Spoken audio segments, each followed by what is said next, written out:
Para mim, dizendo o título aí, né? Dia do Pentecoste, né? Noite, né? Vai virar aquela noite, vai virar o dia. Vai ver como diz, né, o povo paulista, né?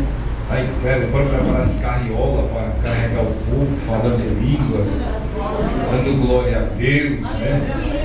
Aí em Brasília a gente chama carrinho de mão, né? Que é carriola, né? Então eu não entendia no começo, mas depois eu comecei a entender que é o carrinho de mão.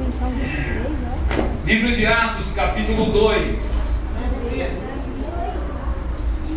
Tem que respeitar, né, irmãos? O título dessa, né, noite do Pentecoste, então tem que falar sobre o assunto. Capítulo 2, versículo 1. Atos dos Apóstolos. É o único livro da Bíblia que até agora não terminou. É o Atos da igreja, né? Então, enquanto a igreja estiver na terra, esse livro ainda está dando continuidade.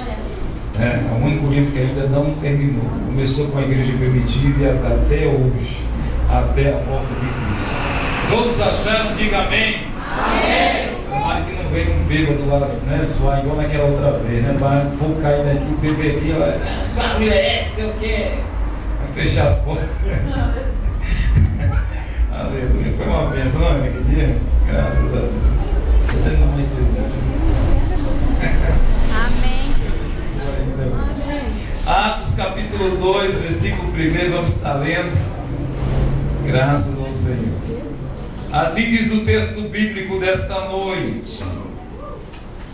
Cumprindo-se o dia de Pentecoste, estavam todos reunidos no mesmo lugar.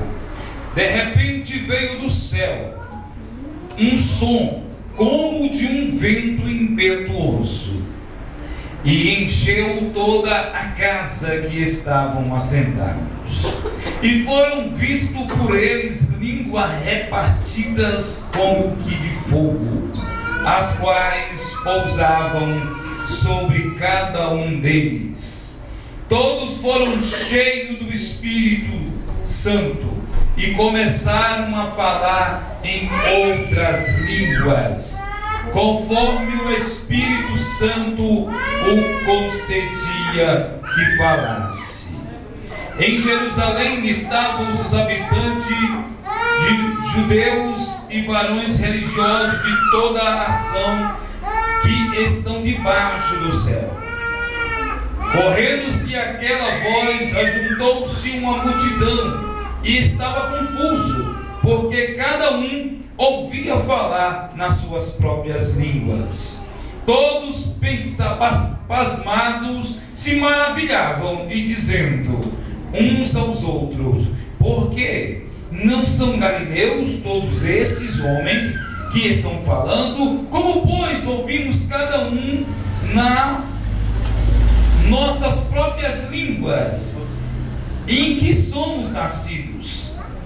Pardos e medos e elimitas, e os que habitam nas Mesopotâmia, na Judéia, na Capadócia, e no ponto da Ásia, e na Filícia, na Pamfília, no Egito e na parte da Líbia, junto com os crentes e os forasteiros romanos, tanto judeu como prosélitos, e cretenses e arábios, e todos temos ouvidos em nossas próprias línguas e falar da grandeza de Deus. E todos se maravilhavam e estavam suspensos, dizendo um para uns outros: que é isto? Dizia eles. Amém? Graças ao Senhor. Vamos respeitar já a oração que foi feita. Os irmãos podem se assentar. Aleluia. Graças a Deus. Oh, aleluia. A palavra Pentecoste se tornou um marco, né, na igreja pentecostal. Então o nome pentecostal, né, vem da palavra Pentecoste. A palavra Pentecoste significa 50, né, 50 dias depois da Páscoa. Então as duas maiores festas que tinha para o judeu era a Páscoa e o dia de Pentecoste. Em outro sentido, o dia da colheita, o dia da primícia. Conta-se ali, Jesus passou depois da sua ressurreição 40 dias junto com aqueles, com os discípulos, com os apóstolos, e se aglomeravam em sua volta, quando ele deu a sua último parecer, né, que foi o tema da festividade das nossas amadas irmãs ali, né? Graças ao Senhor.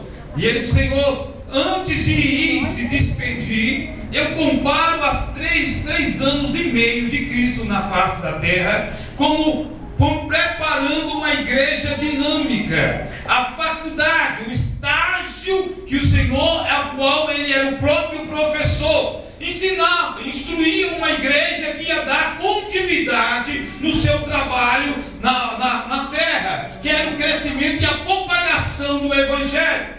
E o que me chama a atenção, Jesus deixou bem claro isso, que a igreja daria continuação. Ele falou assim: olha, coisas maiores farão. Quer dizer, a igreja daria ainda continuidade, coisas ainda maiores acontecerão, porque a igreja ia dar continuidade nessa obra. Aleluia! O dia de Pentecostes, Jesus, chegando o seu falecimento, estavam todos aglomerados em um lugar chamado cenáculo. A palavra cenáculo significa casa grande, aonde eles se aglomeravam com medo, temerosos, que poderia acontecer com eles. O mestre, o líder daquela cúpula religiosa que era a igreja primitiva, que estava nascendo, estavam medrosos, porque o líder tinha falecido. Mas eles se tinham esquecido e nem contavam, ou se lembrava, não contava ainda com a ressurreição. A gente conhecendo bem a história. Deixa bem claro, o Senhor se apareceu no meio do tabernáculo, ali daquele cenáculo, onde estavam todos presos, trancados, as portas fechadas, com medo do que poderia acontecer. O Senhor aparece e fala assim: a paz seja convosco. Ele aparece no meio de todos eles, ficam abismados. E aí eles lembram aquilo que eles não estavam levando em sério, que era a ressurreição de Jesus Cristo. E o que me chama a atenção, tem uma passagem do Velho Testamento que faz uma simbologia, que traz a clareza da ressurreição de Cristo. A Bíblia fala que Eliseu estava com seus moços, os seus discípulos, os que acompanhavam Eliseu, e queria fazer: olha assim, vamos fazer casa, vamos fazer cabanas, porque o lugar está pequeno para nós ficar todo mundo junto. E um deles pegaram um machado emprestado, desceram ao Jordão. Eliseu, por imploração dos seus moços, acompanhou eles nessa trajetória. Na beira do Jordão, estavam trabalhando com um machado na mão, e ele marcando e quebrando-se as madeiras para fazer cabanas. Aleluia, quebrando. Quando foi, o machado saiu do cabo e caiu no Jordão. Quando caiu no Jordão, aí ele ficou: meu Deus, o machado era emprestado, a preocupação de não ser dele. Ele falou assim: meu Deus, e agora? Como eu vou falar para aquele que eu pedi emprestado? E disse que o Senhor, ele foi até a Eliseu, você: Eliseu, o machado é emprestado, como é que eu faço agora? O que eu vou fazer? E aí o Eliseu pergunta para ele: onde caiu o machado? Ele aponta para o local onde o machado tinha caído e afundado.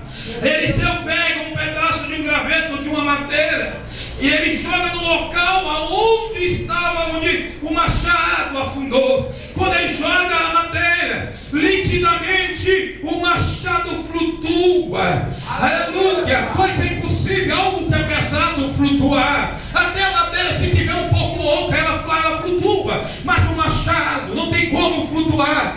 Quando esse maravilhado vendo aquilo, no livro de Lucas, Jesus deixa bem claro: o machado já está sobre a raiz da árvore. A árvore que não der fruto vai ser lançada no fogo. Quem é esse machado? O machado era Jesus. Quando os discípulos estavam fechados, aglomerados, medrosos, é porque eles não ficaram com a madeira na mão. O machado tinha falecido, morrido. Aleluia! Eu estava com a madeira na mão. O que nós vamos fazer sem ele? O que nós vamos fazer a obra sem a presença dele? Sem ele, como vamos fazer uma coisa? Quando o mal percebe, o machado flutua. Aleluia! Jesus ressuscita dos mortos para a alegria da igreja primitiva. E assim, ele está no nosso meio. Ele está no nosso meio. Passou 40 dias antes de se ao céu. Estava mais de 400 pessoas aglomeradas, e ele dando o seu sermão, e ele deu o seu último sermão, aleluia, antes de deixar essa terra. E ele deixava bem claro, as suas palavras deixaram bem claro aqui no versículo 8: mas recebereis poder ao descer sobre vós o meu Espírito, que há de vir sobre vós, e vós sereis a minha testemunha. Aí vem o texto lá, qual foi o tema da festa das irmãs. O Senhor fala, deixando bem claro, vocês vão dar continuidade. Vocês precisam dar continuidade nessa obra. Eu vou para o Pai, mas quando eu for, o Espírito Santo vai descer, e Ele vai dar continuidade junto com vocês. Vocês não vão estar sós. O meu Espírito vai estar junto com vocês. Eles vão demonstrar a presença minha no meio de vocês. Fisicamente Jesus não está aqui. Fisicamente a gente não pode tocar nele. Fisicamente a gente não pode ver ele e nem apalpar a mão dele. Mas espiritualmente, através da presença nítida do Espírito Santo, ele declara que ele está em nosso meio. Jesus está aqui representado pela pessoa do Espírito Santo. Está falando para a igreja: olha, eu vou hoje revestir vocês para vocês dar continuidade da obra desta igreja na face da terra. Qual é essa obra? Sereis a minha testemunha. Aonde vocês for, vocês vão ser testemunhar de tudo que sou e de tudo que faço. Nós somos representantes de uma igreja que espelha a face de Cristo para os pecadores. A passagem deixa bem claro, vou chegar lá. Algumas pessoas pensam que ser batizado com o Espírito Santo é só pular e rodar. Aleluia! Não é só isso, irmão.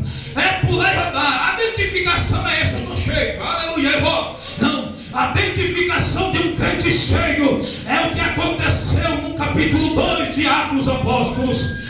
Automaticamente, não foi impulsionado pelo pastor, não foi impulsionado pelo ministério. O Espírito Santo falou assim: você tem que continuar essa obra, você tem que dar continuidade nessa obra. Mas que continuidade? Isaías no capítulo 61 falou, Isaías deixa bem claro: o Espírito do Senhor está sobre mim agora, e Ele me ungiu para quê? Para ficar rodando e só sapateando? Não.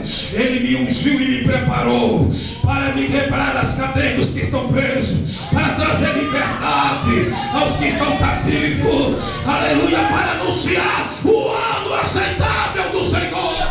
Aleluia, Jesus. A igreja nasceu para isso. O crente cheio do poder de Deus é dessa forma.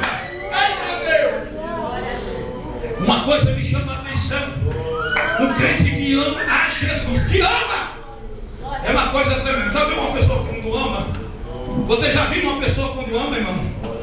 Eu vi uma pessoa quando ama, ele comprou 4 toneladas de pétala de rosa só para jogar na casa da pessoa que ele ama. Aí eu falo assim: que é isso? Isso aí é jogar dinheiro fora. Não, mas quem ama não. Ele não economiza naquilo que ele faz. Tudo que ele faz é pelo amor da pessoa que ele ama. Aleluia. Quando a pessoa ama, ele não tem que olhar para outra coisa.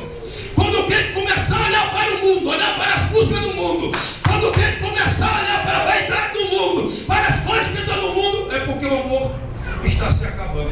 Porque a primeira coisa, quando você está amando, você não consegue ver outra coisa senão Jesus. Aleluia. Senão a pessoa que tu ama, e tudo que tu fala, só fala na pessoa que tu ama. É Jesus por canto e Jesus por outro. Você sempre quer demonstrar aquilo que você na verdade é, que você ama. E você fala, onde você estiver, você fala. O olho da pessoa que ama brilha. Não precisa alguém chegar e falar assim: tu está amando. Não, teus olhos escuros. Aleluia. O crente, quando ama, ele vai trabalhar alegre, ele começa a cantar alegre, e tudo para ele é alegria.